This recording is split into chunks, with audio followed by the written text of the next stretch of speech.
As the children of Israel continued their journey in the wilderness, they encountered many challenges. Firstly, how do you feed that many people? In Exodus 16 is recorded the first account of the miracle of the manna, a miracle that continued every week for the next 40 years.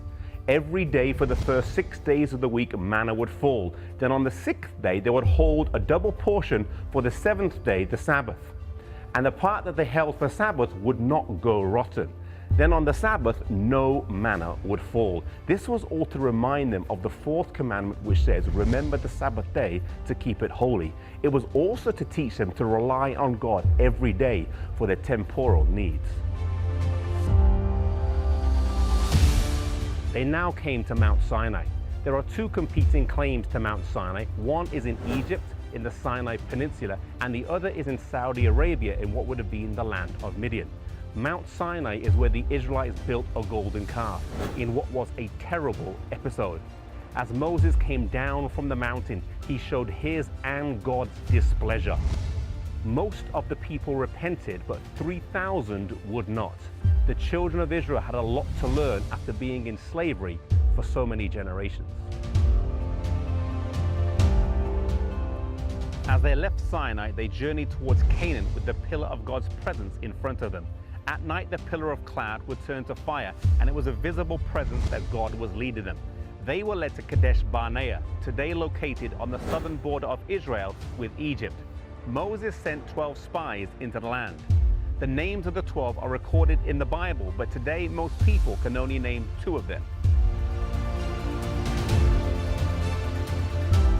As the 12 spies toured the land, no doubt the people waited in anticipation of a good report so their journey could end.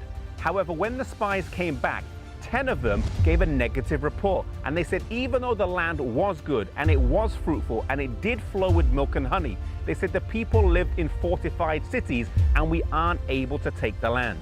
Joshua and Caleb though said we can take the land and encouraged the people to do so, but 10 of the spies insisted that they couldn't, even referring to themselves as grasshoppers in the sight of these supposed giants. The people now wish they hadn't left Egypt, and Joshua and Caleb tried one last time to convince them. But no matter how hard they tried, their words of encouragement were instead met with people who wanted to stone them with stones. No matter how hard they tried, they couldn't reverse the negative and distrustful report that the other spies had brought back. Such doubt and disbelief in the power of God would not be left without consequence. God decreed that all those over the age of 20 must die in the wilderness. In addition to this, for each day that the spies searched the land, they would wander in the wilderness for 1 year. This is one of the places where we get the biblical principle of 1 day equaling a year. The only adults over the age of 20 that this did not apply to is Joshua and Caleb, who manifested tremendous faith and courage, and their names have lived on in history. My favorite part of the story is at the end of the 40 years of wandering when Joshua and Caleb enter the land. Joshua is now the leader of the Israelites, and Caleb is an older man at the age of 87, but he asked to be given the land of the giants. He says in Joshua 14:12, "Give me this mountain.